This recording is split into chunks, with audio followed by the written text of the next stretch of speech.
Good morning. कैसे हैं आप लोग? कैसी चल रही है पढ़ाई आप लोग के लॉकडाउन में? वहाँ जूम पे काफ़ी प्रॉब्लम आ रही थी।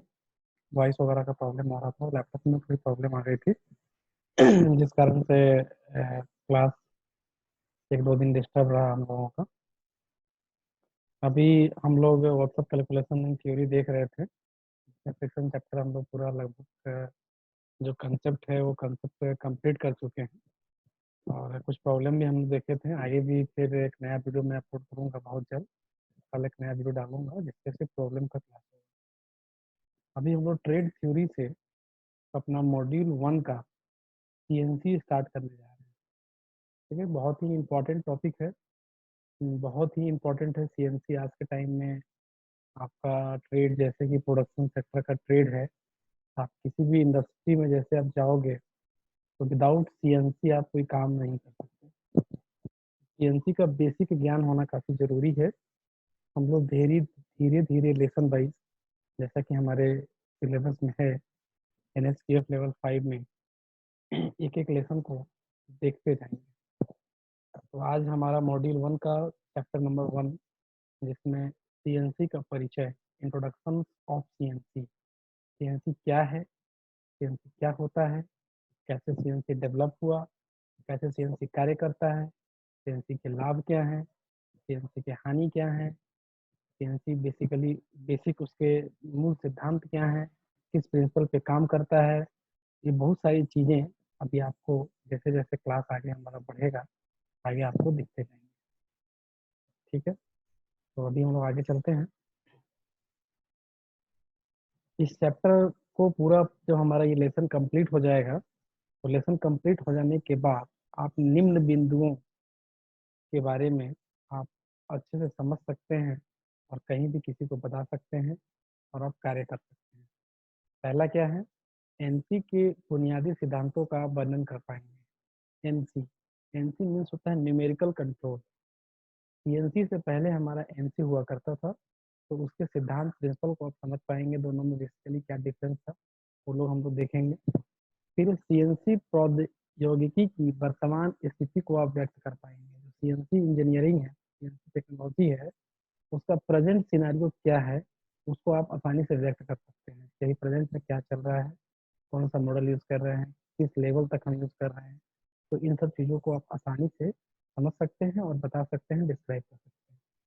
फिर है पारंपरिक लेथ और सीएनसी लेथ के बीच के डिफरेंस को आप आसानी से व्यक्त कर सकते हैं कि एक पारंपरिक जो हमारा कन्वेंशनल लेथ होता है वो क्या होता है, उसमें हम कौन कौन से कार्य कर सकते हैं, कि क्या सीमा है कार्य करने की, और सीएनसी पे यदि उस कार्य को हम करते हैं तो हमारे उससे क्या फायदे हैं, क्या उसके नुकसान हो सकते हैं, कैसे कर पाएंगे। इन सब चीज़ों को आप आसानी से व्यक्त कर सकते हैं। फिर सीएनसी लेथ की विशेषता, इसका स्पेशल जरूरत क्यों पड़ी सीएनसी की, इसको आप व्यक्त कर पाएंगे। कोई फायदे और नुकसान, जैसे कि पहले ही मैंने आपको बताया कि सीएनसी के एडवांटेज और डिसएडवांटेज क्या है, इसके बारे में आप बता पाएंगे। तो आगे चलते हैं हम लोग। सबसे पहला, एनसी सीएनसी क्या है, what is NC and what is CNC. NC का मतलब होता है आपका न्यूमेरिकल कंट्रोल। न्यूमेरिकल का मतलब क्या होता है, एक संख्या, न्यूमेरिकल का मतलब संख्यात्मक।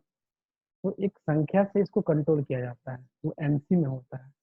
सीएनसी में क्या होता है, कंप्यूटर न्यूमेरिकल कंट्रोल। मतलब it is also numerical control but it is control through a computer, इसलिए इसके आगे नाम आगे लग गया है कंप्यूटर। ऐसा आप देख भी रहे हैं, एनसी संख्यात्मक नियंत्रण के लिए एक संक्षिप्त शब्द है, जबकि सीएनसी कंप्यूटर संख्यात्मक नियंत्रण के लिए एक संक्षिप्त शब्द है। मतलब एक शॉर्ट टर्म हम यूज करते हैं एनसी। हम पूरा का पूरा संख्यात्मक नियंत्रण नहीं बोलते हैं, ठीक है, हम सीधे बोलते हैं एनसी सीएनसी। बोलने के लिए कंप्यूटर न्यूमेरिकल कंट्रोल पूरा बोलना पड़ेगा, इसलिए हम शॉर्ट फॉर्म में बोलते हैं, संक्षिप्त शब्द है।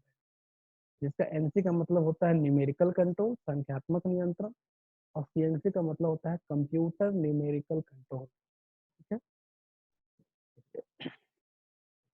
इसके बाद हमारा आता है कि एनसी और सीएनसी में मेनली डिफरेंस क्या है। जैसा आप देख पा रहे हैं स्क्रीन पे कि एनसी और सीएनसी के बीच क्या अंतर है, उसको हम लोग देखेंगे। एनसी और सीएनसी के बीच एक अंतर तो उम्र और क्षमता से है। मतलब क्या है, एक का एज अब समाप्त हो गया है। Nowadays we are using CNC. आजकल हम लोग सीएनसी यूज करते हैं, तो उसका उम्र समाप्त हो गया है एनसी का। ठीक है, तो पहला एक उम्र का अंतर हुआ। दूसरा अंतर हुआ क्षमता, कैपेसिटी। सीएनसी की capacity as compare to NC काफी ज्यादा है। ठीक है, तो ये एक अंतर हुआ। दूसरा अंतर क्या है, सबसे शुरुआती एनसी मशीनों द्वारा सीमित कार्य, मतलब काफी सीमित कार्य ही किए जाते थे। ठीक है। और मूवमेंट जो था उसका, जो टूल का हमारा जो मूवमेंट था, उसको पंच कार्ड अथवा टेप द्वारा नियंत्रित किया जाता था। ठीक है, पंच कार्ड या टेप द्वारा नियंत्रित किया जाता था। फिर है, जैसे जैसे हमारी तकनीक जो है विकसित होती गई, मशीनों को तेजी से शक्तिशाली माइक्रो प्रोसेसर, इसका मतलब कंप्यूटर होता है, उससे हम लोग इक्विप करते गए, जोड़ते चले गए। उसके जोड़ने का हमको लाभ ये हुआ कि एनसी मशीन जो है वो सीएनसी मशीन में कन्वर्ट होती चली गई। ठीक है, सीएनसी मशीन जो है तो अपनी पूर्ववर्ती एनसी मशीन की तुलना में काफी अधिक क्षमतावान। फिर सवाल ये आता है कि सीएनसी कहाँ से शुरू हुई, मतलब कब इसका शुरुआत हुआ। ठीक है, उसके बारे में हम लोग अभी देखेंगे, थोड़ा सा कुछ हिस्ट्री में घुसेंगे कि सबसे पहले क्या यूज किया गया, कैसे सीएनसी एनसी कन्वर्ट हुआ, इन सब चीजों को देखेंगे। सबसे पहले जॉन पॉर्सन नाम के एक व्यक्ति थे, जिन्होंने 1940 में पंच कार्ड पर एक पंच कार्ड उन्होंने लिया और उस पर प्रोग्राम करके विशिष्ट निर्देशांक मतलब क्या होता है, एक स्पेशल कोऑर्डिनेट पर ड्रिल करने में सक्षम पहली मशीन विकसित की। मतलब एक पंच कार्ड पे एक प्रोग्राम बनाया, ठीक है, उस पर एक कोऑर्डिनेट सेट किया उस प्रोग्राम में, और जब उसको मशीन में डाला गया एमसी मशीन में, तो मशीन क्या हुई, स्पेसिफिक कोऑर्डिनेट, जो जिस कोऑर्डिनेट का वर्णन उस उस पंच टेप में किया गया था, उस पंच कार्ड में किया गया था, वहीं पे हूबहू वहीं पे स्पेसिफिक कोऑर्डिनेट पे जाके डील करने में वो सक्षम मशीन हुई।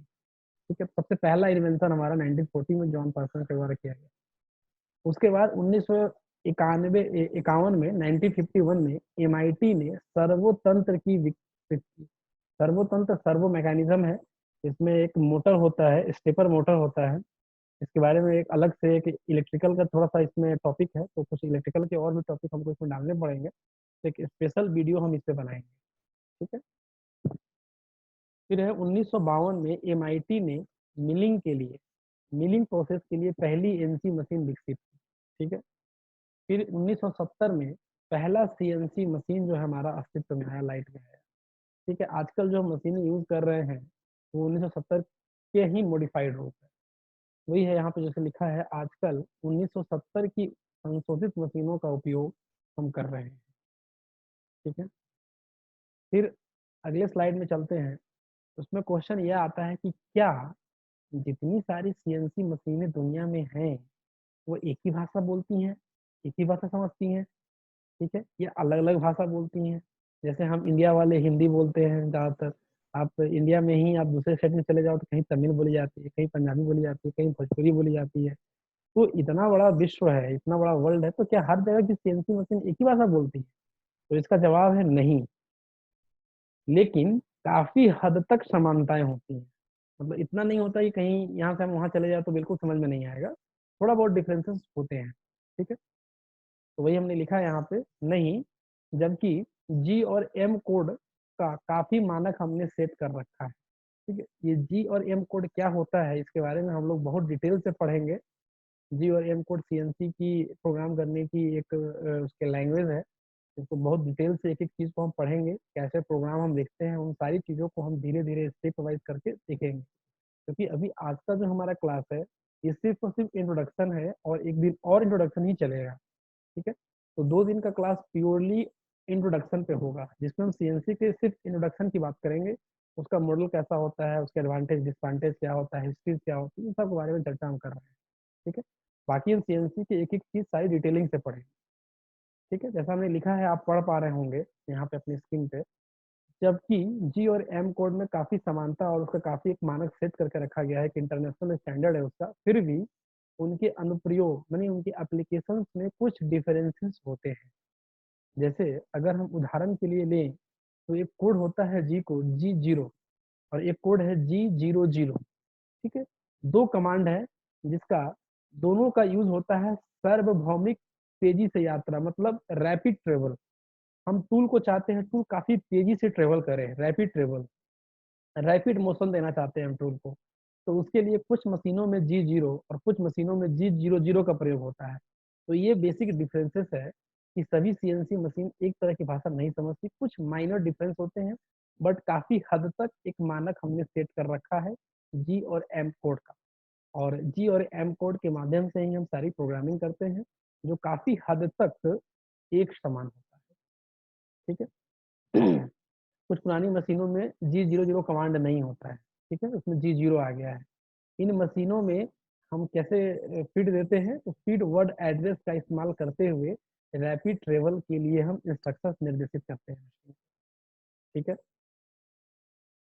फिर है संवादी नियंत्रण, यानी कन्वर्सेशनल कंट्रोल क्या है। आपको नाम से ही पता चल रहा है, संवादी नियंत्रण, संवाद स्थापित करना। जैसे कि हमारा और आपका अभी एक संवाद हो रहा है, हम आपको इंट्रोडक्शन ऑफ सीएनसी पढ़ा रहे हैं, तो हम जिस भाषा का प्रयोग कर रहे हैं आप उसको समझ पा रहे हैं। तो उसी तरीके से मशीन के लिए भी एक कन्वर्सेशनल कंट्रोल तैयार किया जाता है, ताकि हम जब मशीन को कोई कमांड दें तो मशीन भी हमसे वो कहे तो हम उसको समझ पाए, ठीक है। इसी को बोलते हैं conversational control, the conversation between CNC machine and the user, ठीक है। उसको हम जिस कंट्रोल से दर्शाते हैं that is known as conversational control. अब इसको पढ़ते हैं, ऐसा हमने बहुत ही सिंपल भाषा में लिखा है आपके लिए। सीएनसी मशीन टूल बिल्डर, जो सीएनसी मशीन बनाते हैं, जो निर्माता होते हैं, एक विकल्प प्रदान करते हैं जिसे संवादी नियंत्रण के रूप में जाना जाता है। यह नियंत्रण ऑपरेटर या प्रोग्रामर, जो भी ऑपरेटर उस मशीन को ऑपरेट कर रहा है, या जो प्रोग्रामर है जो प्रोग्राम बनाने के लिए गया है, को पाठ का प्रोग्राम करने के लिए सरल वर्णात्मक भाषा का उपयोग करने देता है। मतलब उसको एक ऐसी भाषा का उपयोग करने देता है ताकि वो आसानी से पार्ट की प्रोग्रामिंग कर सके। फिर नियंत्रण निर्देशों का एक ग्राफिकल प्रतिनिधित्व प्रदर्शित करता है ताकि ऑपरेटर या प्रोग्रामर टूल पथ को सत्यापित कर सके। अब यहाँ पे कुछ लोगों को डाउट ये हो रही होगी कि जैसे ये लाइन लिखा है, यह नियंत्रण जो यह कंट्रोल है, कन्वर्सेशनल कंट्रोल, ऑपरेटर या प्रोग्रामर को पाठ का प्रोग्राम करने के लिए एक सरल वर्णात्मक भाषा का उपयोग करने देता है। यहाँ पे समझ में आ रहा है कि जी और एम कोड का उपयोग करने देता है।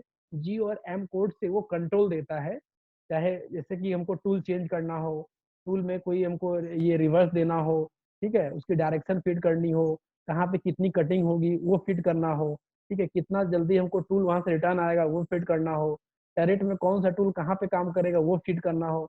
तो हमको जो भी करना है उसको एक जी और एम कोड के माध्यम से हम करते हैं, तो एक सरल वर्णात्मक भाषा का हमको उपयोग करने देता है ये कन्वर्सेशन कंट्रोल।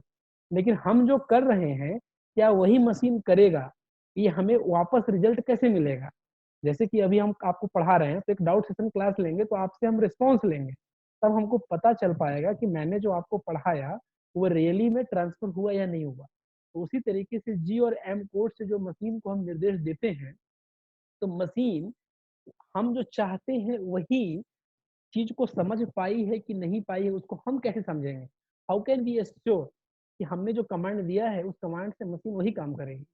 तो उसके लिए एक ग्राफिकल प्रतिनिधित्व प्रदर्शित करता है, जैसे हमने लिखा है नियंत्रण निर्देशों का, जो हमने नियंत्रण निर्देशों जी और एम कोड के फॉर्म में प्रोग्राम बना के दिए थे सीएनसी मशीन को, उसको एक ग्राफिकल प्रतिनिधित्व प्रदर्शित करता है, मतलब एक ग्राफ के माध्यम से हमें स्क्रीन पे दिखाता है, ताकि ऑपरेटर या प्रोग्रामर जो है वो टूल पथ को सत्यापित कर सके, ताकि हम जो कमांड दिए हैं उसी पथ पे वो टूल जा रहा है कि नहीं जा रहा है, उसको ग्राफिक्स के माध्यम से हम देख कर सत्यापित कर सकें कि हाँ आवर प्रोग्राम जो हमने सेट किया है दैट इज करेक्ट, वो प्रोग्राम हमारा सही है।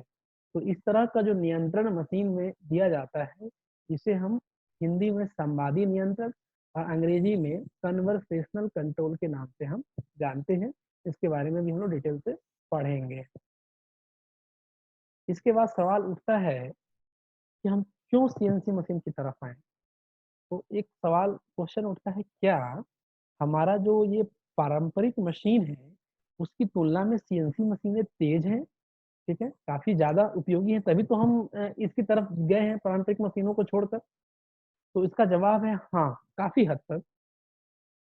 इसमें लिखा है हाँ, नहीं, कभी कभी। लेकिन हाँ काफी हद तक मैंने क्यों कहा, क्योंकि ये डिपेंड करता है कि मशीन को कौन यूज कर रहा है, ठीक है। कभी कभी नहीं भी हो सकता है। कब नहीं हो सकता, जब आपको एक पार्ट बनाना हो तो आप ज्यादा कन्वेंशनल मशीन पे बहुत ही आसानी से बना पाओगे, क्योंकि आपको जैसे पता है सीएनसी मशीन से कुछ भी करने के लिए हमें पहले प्रोग्रामिंग करना होता है। अभी बहुत से चीज डिटेल में पढ़ेंगे, तो प्रोग्रामिंग में एक समय लगता है। और जबकि कन्वेंशनल मशीन पे हमें कोई प्रोग्रामिंग करने की आवश्यकता नहीं पड़ती है। एक हमारा स्किल्ड वर्कर जाता है और अपने स्किल से उस जॉब को बना सकता है।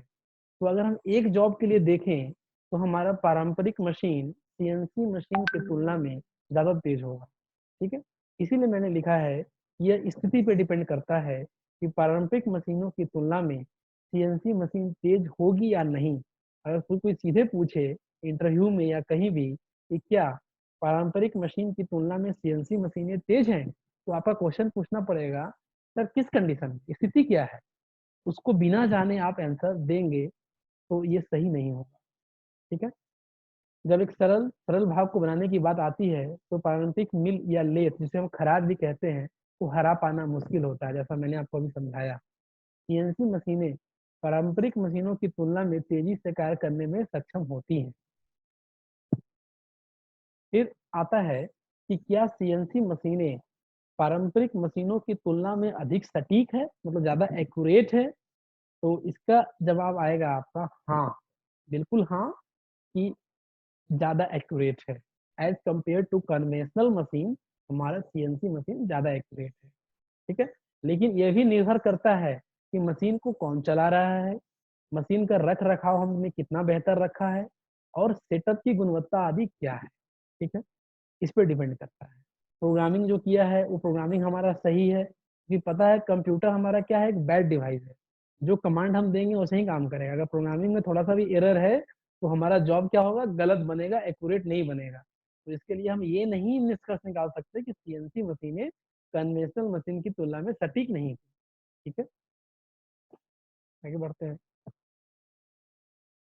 अब आता है कि सीएनसी में हम अगर आए हैं कन्वेंशनल मशीनों को छोड़कर, तो व्हाट इज द एडवांटेजेस, इसके लाभ क्या है, ठीक है।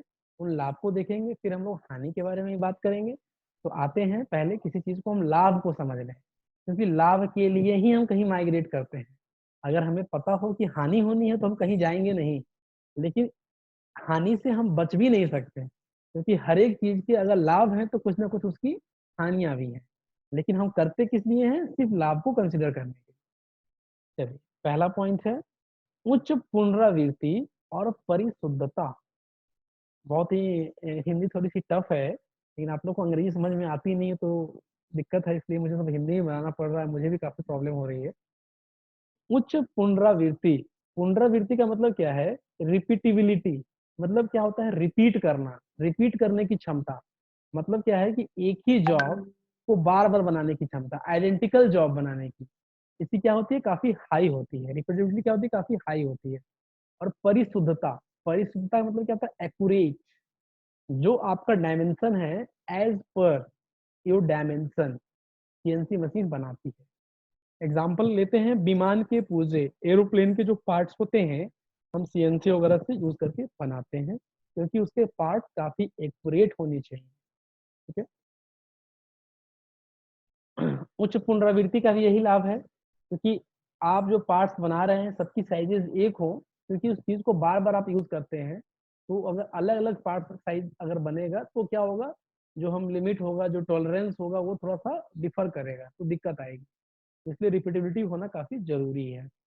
फिर उत्पादन की मात्रा बहुत अधिक है, मतलब प्रोडक्शन रेट जो है तो काफी हाई होता है सीएनसी मशीन का, एज कंपेयर टू पारंपरिक लेथ मशीन के कंपेयर में। फिर क्या है, जटिल आकृति, मतलब जो काफी कॉम्प्लेक्स शेप के जो जॉब होते हैं, ठीक है, जो ये उनको बनाने के लिए हम सीएनसी मशीन का यूज करते हैं, जैसे कि टरबाइन वगैरह है, ठीक है, उस तरह के जो जॉब होते हैं वो सीएनसी से बनाए जाते हैं। फिर है जॉब परिवर्तन में सुनमयता, स्वचालित टूल सेटिंग, कम स्क्रैप, ठीक है। जॉब परिवर्तन काफी आसानी से हम कर पाते हैं, ठीक है, जो जॉब है उसको हमें निकालना है, करना है, तो काफी आसानी से हम इसमें, चूंकि ऑटोमेटिक सारी चीजें व्यवस्था होती है, ठीक है, तो हम कर सकते हैं। स्वचालित टूल सेटिंग, टूल भी डिफरेंट डिफरेंट तरह के होते हैं, तो ऑटोमेटिक हम उसको कंट्रोल कर सकते हैं। स्क्रैप काफी कम होता है, एक ही मेटल में हम ज्यादा से ज्यादा जो छोटा सा पार्ट बन रहा है उस पर भी हम कोई ना कोई पार्ट बना के निकाल सकते हैं, ठीक है, तो स्क्रैप काफी कम हो जाता है एज कम्पेयर टू कन्वेंशनल, ठीक है। फिर है अधिक सुरक्षित, उच्च उत्पादकता, बेहतर गुणवत्ता, काफी अधिक सुरक्षित है, काफी सिक्योर है हमारा इसको यूज करना। उच्च उत्पादकता, इसकी प्रोडक्शन रेट काफी हाई है, और बेहतर गुणवत्ता, क्वालिटी जो है as compare to conventional machine, इसकी क्वालिटी भी काफी हाई होती है। तो ये सब इसके लाभ है। और लाभ देखते हैं हम, कम कागज का काम, मतलब जो कागज पे जो काम होता है वो काफी कम करना होता है। जैसे कन्वेंशनल मशीन पे क्या होता है, हम ड्राइंग करते हैं, कैसे काटेंगे, क्या करेंगे, कहाँ कितना जाएंगे, ये सब ड्राइंग्स वगैरह काफी ज्यादा होते हैं, मैनुअल वगैरह काफी ज्यादा होते हैं। इसमें ऐसा कुछ नहीं होता, क्योंकि सबसे पहले हम प्रोग्राम सेटअप कर लेते हैं, तो कागज का कोई काम हमारा रह ही नहीं जाता एक तरह से। तेजी से प्रोटोटाइप उत्पादन, जो प्रोटोटाइप उत्पादन होता है काफी रैपिडली हम कर पाते हैं। लीड समय में काफी कमी होती है। फिर है मटेरियल हैंडलिंग में कमी, जो मटेरियल हमको हैंडल करना पड़ता है उसमें भी कमी आती है। हम मशीनों का काफी बेहतर उपयोग कर पाते हैं। आइडल टाइम मशीन का काफी कम हो जाता है। ऑपरेटर कौशल को कम करता है, अगर ऑपरेटर हमारा कम कुशल भी है तो भी आसानी से हम काम कर लेते हैं, क्योंकि इसमें मेन वर्क प्रोग्राम का है। एक बार हमारा प्रोग्राम सेटअप हो गया तो अर्ध कुशल वर्कर भी हमारा काम आसानी से कर लेता है। फिर है जिग का उपयोग नहीं किया जाता है। हमको पता है कि जिग का उपयोग हम टूल को गाइड करने के लिए करते हैं, क्योंकि इसमें टूल प्रोग्राम के द्वारा गाइडेड होता है, तो जिग हमको बनाने की आवश्यकता नहीं होती है, उसका उपयोग करने की हमें कोई आवश्यकता नहीं होती है। लेकिन न्यूनतम फिक्सचर का हम उपयोग करते हैं।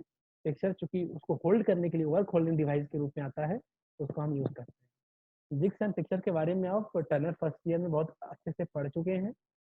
ये सेकंड ईयर का पूरा सेशन समाप्त होने के बाद फर्स्ट ईयर का भी मैं मेरे द्वारा वीडियो अपलोड किया जाएगा, जो इसी चैनल पे आपको मिल जाएगा, ठीक है। तो चैनल को आप सब्सक्राइब कर लें, ताकि कोई भी नया वीडियो आपको मिले तो आप तक उसकी नोटिफिकेशन मिल जाए, और आप उसके और शेयर करना ना भूलें। इसको अधिक से अधिक लोगों तक शेयर करें, ताकि कुछ लोग आईटीआई के जो बच्चे हैं उनको इसका लाभ मिले, क्योंकि सीएनसी की ज़्यादातर जो बुक्स हैं या निमी पे भी जो बुक्स हैं वो सब अंग्रेजी में उपलब्ध हैं, और हिंदी भाषी राज्यों के बच्चों को, चूँकि आईटीआई के बच्चे की अंग्रेजी काफ़ी वीक होती है, तो समझने में काफ़ी परेशानी होती है। तो मैं सबका हिंदी और भी उसमें कुछ जो चीज़ें, कुछ एक्स्ट्रा चीज़ें भी मैं ऐड करके सबका हिंदी कन्वर्सन बना रहा हूँ और आपके लिए यहाँ पे डाल रहा हूँ। आगे देखते हैं और क्या लाभ है। फर्श की जगह काफ़ी कम लेता है, जो जहाँ पे हम मशीन सेटअप करते हैं तो जगह काफ़ी हमारा बचता है, तो ये भी एक हमारा लाभ है इसका। फिर क्या है, एकीकरण। एकीकरण मतलब ऑटोमेशन, मतलब सारी ऑटोमेटिक प्रक्रिया होती है, उसका लेवल क्या होता है, काफी हाई होता है। एकीकरण का उच्च स्तर होता है, जैसे कि DNC, direct numerical control, FMS होता है, कैड एंड कैम होता है, शिम वगैरह होता है। इस सारी चीजों को हम बारी बारी करते आगे देखेंगे। डीएनसी भी पढ़ेंगे, एफएमएस भी देखेंगे, कैड क्या होता है, कैम क्या होता है, सिम क्या होता है, ये सब को हम लोग देखेंगे। ठीक है, तो आगे चलते हैं। एक ऑपरेटर एक से अधिक मशीन संचालित कर सकता है। एक ही ऑपरेटर एक से ज्यादा मशीन संचालित कर सकता है, जबकि कन्वेंशनल में क्या होता था, हर एक मशीन के लिए एक ऑपरेटर की आवश्यकता होती है। लेकिन इसमें क्या है, एक बार प्रोग्राम सेट कर दिया, उस पर हमने जॉब लोड कर दिया, मशीन अपना काम कर रही है, different different tool automatic change हो रहा है, और हम तब तक जो ऑपरेटर है वो दूसरा मशीन पे जाके देख रहा है। तो हमको क्या होगा, इससे हमारा प्रोडक्शन कॉस्ट क्या होता है वो डाउन होता है, क्योंकि ऑपरेटर एक ही है और हम उससे 2-3 मशीनों पे काम ले सकते हैं, तो हमारा प्रोडक्शन कॉस्ट डाउन हो जाता है। ठीक है, आगे बढ़ते हैं। विनिर्माण नियंत्रण में सुधार। विनिर्माण मतलब होता है मैन्युफैक्चरिंग, मैन्युफैक्चरिंग नियंत्रण मतलब होता है कंट्रोल, और सुधार का मतलब पता ही है, यानी मैन्युफैक्चरिंग कंट्रोल में हम क्या करते हैं, सुधार कर सकते हैं। कहीं पे कोई दिक्कत है, कोई प्रॉब्लम है, तो हम सीएनसी वहाँ पे यूज़ कर सकते हैं, देख सकते हैं कि हमारी प्रोसेस में क्या खामियां हैं, कहीं हमारा आइडल टाइम तो ज़्यादा नहीं हो रहा है, मशीन पे जो हम एक जॉब को बांधते हैं फिर खोलते हैं, उस वो सब सारे टाइम क्या आइडल टाइम आता है। आइडल टाइम के बारे में हम पहले वीडियो बना चुके हैं, लेकिन चूंकि वो क्लास में पढ़ाया गया था, उसकी रिकॉर्डिंग उपलब्ध नहीं है, रिकॉर्ड नहीं हो पाया था, इसलिए हम फिर से कोशिश करेंगे उन सब चीज़ों का फिर से वीडियो बना के हम डालें। लेकिन अभी आप इतना समझ जाइए कि जो विनिर्माण नियंत्रण होता है उसको कंट्रोल करता है, उसमें सुधार होता है। ठीक है, आगे बढ़ते हैं। ये सब लाभ देख लिए, अब हानि भी देख देख लेते हैं कि क्या हानि है इसको यूज करने के। तो सीएनसी मशीन का सबसे पहला नुकसान है महंगा सेटअप। ये जो सेटअप होता है वो काफी कॉस्टली होता है। ठीक है, और इसके साथ साथ हमें कुशल ऑपरेटर, ठीक है, कुशल ऑपरेटर कहने का मतलब ये है कि प्रोग्रामिंग वगैरह कौन करेगा। ठीक है, हैंडलिंग तो कोई भी कर सकता है, अर्ध कुशल भी कर सकता है, लेकिन एक अच्छा वेल नॉलेज जिसको कंप्यूटर प्रोग्रामिंग की नॉलेज हो वही ऑपरेट कर सकता है। ठीक है, तो वो चाहिए होता है। फिर है कंप्यूटर प्रोग्रामिंग का ज्ञान आवश्यक है। फिर है रख रखाव काफी मुश्किल है, इसका मेंटेनेंस जो है वो काफी हाई होता है। देखिए, कुछ चीजों का अगर कुछ फायदा होता है तो नुकसान भी तो आपको उठाना पड़ेगा, फायदा आप उठाएंगे तो नुकसान कौन झेलेगा। ठीक है, तो चीजें काफी म्यूचुअल होती हैं, तो उसको आपको देखना पड़ेगा, कंसिडर करना पड़ेगा। फिर अर्ध कुशल या अकुशल ऑपरेटर सीएनसी में प्रोग्रामिंग नहीं कर सकते, जैसा हमने पहले ही कहा, लेकिन हैंडल कर सकते हैं। प्रोग्रामिंग हम किसी और से करा लें, एक प्रोग्रामर रख लें, तो एक अर्ध कुशल और अकुशल ऑपरेटर भी हमारा उससे सब कुछ देख सकता है, निकाल सकता है, जॉब उतार सकता है, फिर से जॉब चढ़ा सकता है, इन सब चीजों को कंट्रोल देख सकता है। ठीक है, फिर है सीएनसी ऑपरेटर के प्रशिक्षण में लागत जो है तो काफी ज्यादा है, अधिक लागत आती है सबको सीएनसी की ट्रेनिंग दिलाना, उसमें कॉस्टियल ट्रेनिंग प्रोसेस है, तो ये एक हानि है हमारा।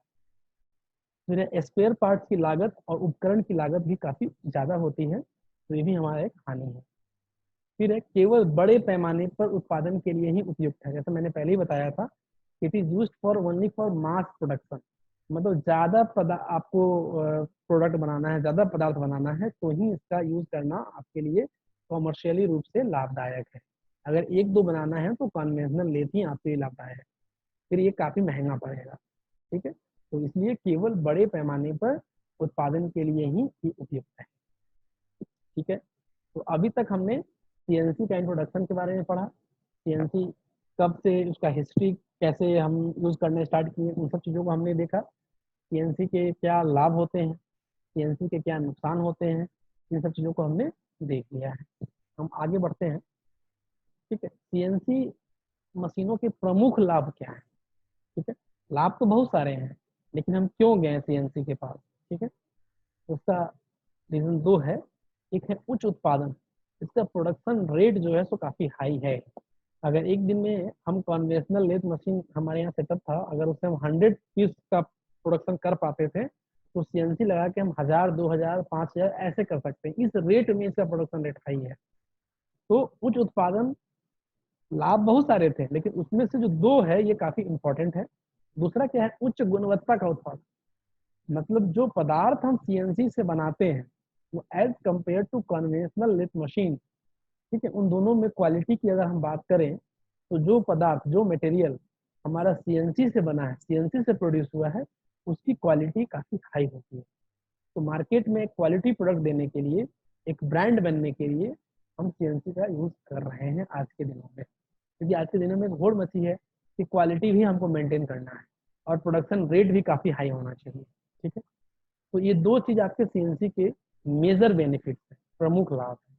ठीक है, अब आगे हम लोग देखेंगे कि ये दो चीज पे हम कैसे इसको मेन हम अपना इंपॉर्टेंट टॉपिक बनाएंगे। उच्च उत्पादन कैसे करते हैं, क्या रीजंस हैं कि उच्च उत्पादन होता है, उससे कुछ इंपॉर्टेंट टॉपिक्स को देखेंगे, की नोट्स देखेंगे उसके। फिर उच्च गुणवत्ता का उत्पादन, इसको करने के लिए हमें किस किस पॉइंट्स का ध्यान रखना है, कैसे कैसे होता है, इन सब चीजों का हम इससे देखेंगे। ठीक है, जैसे अब आते हैं सबसे पहले उच्च उत्पादन। उच्च उत्पादन क्या है। ठीक है, उच्च उत्पादन में क्या है, निष्क्रिय समय यानी आइडल टाइम, जैसा हम पहले ही चर्चा कर रहे थे, जो निष्क्रिय समय होता है। निष्क्रिय समय क्या होता है, जैसे कि आप मशीन पे जॉब को बांध रहे हैं, तो उस समय क्या है, आपका ऑपरेटर भी खाली है, आपका जो इलेक्ट्रिसिटी है वो भी चल रहा है, मशीन रनिंग कंडीशन में है। ठीक है, लेकिन आप वर्क नहीं कर रहे हो, ठीक है। जॉब आप जब उतार रहे हो, बांध रहे हो, ठीक है, टूल बदल रहे हो, जॉब आपका बंधा हुआ है लेकिन अब दूसरा टूल चाहिए, ठीक है, एक बार नलिंग कर लिया, फिर बोरिंग कर लिया, फिर ड्रिलिंग कर रहे हो, तो डिफरेंट डिफरेंट चीज में डिफरेंट डिफरेंट प्रक्रिया में, मान लीजिए ड्रिलिंग करना है तो वहां नहीं हो पाएगा, फिर जॉब को उठा रहे हैं, फिर दूसरे जगह प्लेटफॉर्म पे रख रहे हैं, तो हैंडलिंग में जब तक उसको हटा नहीं देंगे, फिर जब तक वो हटेगा उसमें टाइम, फिर दूसरा चढ़ाएंगे उस मशीन पे उसमें टाइम, तो मशीन, वर्कर, इलेक्ट्रिसिटी सब क्या रहते हैं, आइडल रहते हैं। आइडल मतलब क्या, निष्क्रिय रहते हैं, कोई काम नहीं करते हैं, ठीक है। तो उच्च उत्पादन के लिए क्या जरूरी है, हमारा जो निष्क्रिय टाइम है इसको न्यूनतम रखना। बिल्कुल जीरो तो नहीं रख सकते, कुछ ना कुछ तो समय लगेगा, तो कम से कम ऐसा हमें कोशिश करना है कि काफी कम कर दें, इतना कर दें कि उससे कम संभव ना हो, तो उसको हम मिनिमाइज करने का प्रयास करते हैं। कैसे करेंगे ये हम अगले क्लास में देखेंगे, ठीक है। उसके बहुत सारे टॉपिक हमने इंपॉर्टेंट चीज लिख रखे हैं यहाँ पे की नोट्स के रूप में, ताकि आप उन कुछ चीज़ों को अच्छे से देख के समझ पाएंगे कि हाँ, इनसे निष्क्रिय समय जो है इसको यथासंभव हम न्यूनतम कर सकते हैं, कंट्रोल कर सकते हैं। दूसरा क्या है उच्च उत्पादन करने का, एक तो निष्क्रिय समय घटाना, दूसरा क्या है, मशीनिंग समय को काफी न्यूनतम रखना। मतलब क्या है, मशीनिंग समय क्या होता है कि जिस समय आपका टूल मशीनिंग कर रहा है, जॉब ड्रिलिंग कर रहे हैं तो ड्रिलिंग हो रहा है, कितना फास्ट ड्रिलिंग करें ताकि क्वालिटी भी मेंटेन हो, और अगर 2 मिनट लग रहा है तो उसको 1.5 मिनट कैसे करें, 1 मिनट कैसे करें, ठीक है। क्या कारण है कि 2 मिनट लग रहा है, एक जॉब की मशीन में 2 मिनट क्यों लग रहा है, उन सब सारी चीजों को देखेंगे, कहाँ पे टाइम हम बचा सकते हैं, ठीक है, उनके इंपॉर्टेंट पॉइंट कहाँ कहाँ है, कहाँ हमसे गलती हो रही है, इन सब चीजों को हम लोग देखेंगे, अगले क्लास में देखेंगे। कि आज टाइम नहीं है हमारे पास, ठीक है, आज के लिए इतना काफी है। आप सभी लोग इसको ध्यान से जो भी अब तक पढ़ाया गया है उसको ध्यान से देखिए, वीडियो आप बार बार रिपीट करके देख सकते हैं, वीडियो चैनल पे ऑलरेडी अपलोड किया गया हुआ है, ठीक है। कोई भी दिक्कत हो, आपका जो अपना व्हाट्सएप ग्रुप है उसमें आप क्वेश्चन राइज कर सकते हैं, क्वेश्चन पूछ सकते हैं, यहाँ पर इस पॉइंट हमें समझ में नहीं आया, ठीक है। तो आज के लिए हम लोग इतना, हाँ, और लॉकडाउन चल रहा है, कोई घर से बाहर नहीं जाएगा, ठीक है, सब लोग घर में रह के पढ़ना है। एक तरफ से देश पे आपदा आई है, लेकिन इस आपदा में भी हमको इसको अपॉर्चुनिटी में बदलना है, ठीक है। इतना पढ़ना है कि जैसे ही खत्म हो, तो हमारा आईटी का एग्जाम भी खत्म होने वाला है, जैसे आपका सेकंड ईयर चल रहा है, तो जो वैकेंसीज वगैरह आपको पता है कि आईटी की बहुत वैकेंसीज आती हैं, गवर्नमेंट की तरफ से हर महीने किसी न किसी आपके कंपनी द्वारा आईटीआई के लिए जॉब निकाली जाती है, तो आपकी जॉब की कोई कमी नहीं है, बशर्ते आपके अंदर कौशल होना चाहिए, स्किल होना चाहिए। तो उसके लिए ये जो आपको अपॉर्चुनिटी मिल गया है, इस समय जो समय मिल गया है, कहीं नहीं जाना है, घर पे रहना है, तो इस अपॉर्चुनिटी का लाभ उठाएंगे, अच्छे से पढ़ेंगे, अच्छे से रिवाइज करेंगे, कोई भी तरह की समस्या होगी तो हम लोग अवेलेबल हैं 24/7 आपकी सेवा के लिए। आप लोग क्वेश्चन राइज कर सकते हैं ग्रुप में, उसका आपको जैसे ही मुझे समय मिलेगा मैं वहाँ पे डालूंगा, इसी तरीके से वीडियो भी मैं डालता रहूँगा, ठीक है। और चैनल को आप लोग अब तक सब्सक्राइब अगर नहीं किए हैं तो सब्सक्राइब कर लीजिए, ठीक है। अगर सब कुछ पसंद आया हो तो ज़रूर लाइक कर दीजिएगा, और ज़्यादा से ज़्यादा इसको आप लोग शेयर कीजिए, ताकि सभी लोगों तक ये चीज़ पहुँचे, क्योंकि ज़्यादातर जगह जो सीएनसी का मटेरियल है मैंने जो फील किया है वो आपका इंग्लिश में है, तो बच्चों को इंग्लिश से काफ़ी प्रॉब्लम होती है, समझ में नहीं आती है। मैंने काफ़ी सरल भाषा में इस चीज़ को कन्वर्ट किया है, और कोशिश कर रहा हूँ ताकि आप लोगों को आपकी भाषा में, आपके जो अपना मदर टंग है, उसमें आप चीज़ों को समझ सकें। तो आज के लिए धन्यवाद, थैंक यू।